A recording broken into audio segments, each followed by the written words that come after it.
Wisdom isn't something anyone can give us. We have to earn it to do the work. That's what I think is so interesting about AI. People are talking about what it's going to replace, that it's the sum total of all human knowledge. Except you still have to interpret what it spits out.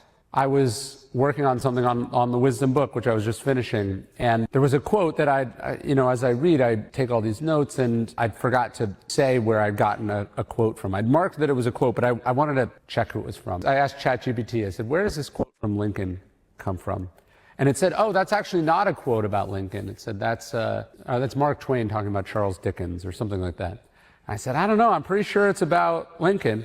And it said, oh yeah, you're totally right. That's Tolstoy talking about Lincoln.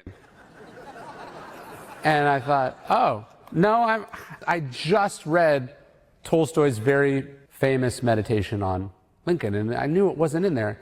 And I said, I'm pretty sure it's not. I think it's from his secretary, John Hay. And it says, oh yes, you're totally right. It's from Secretary John Hay.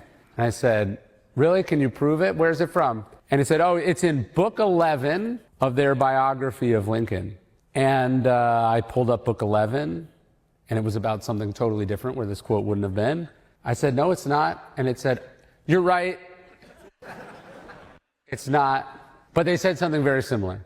And what I realized, what struck me is, sure, this is the sum total of all human wisdom. But it also is trying to tell me what it thinks I want to hear, right? It can't say, I don't know. It can't say that I'm confused. It's trying to fool me, so I will leave it alone, right?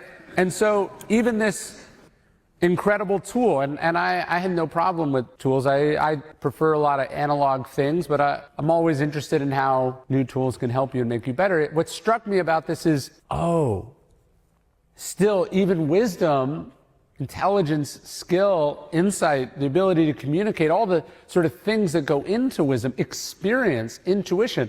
I just had a sense of where this quote was coming from. Without this, I would have been fooled 1 or 2 or 3 or 4 different times. And so even now, with this magical thing at our fingertips, without a strong base of experience, a strong sense of historical knowledge, without an ability to spot bullshit, you're going to get eaten alive.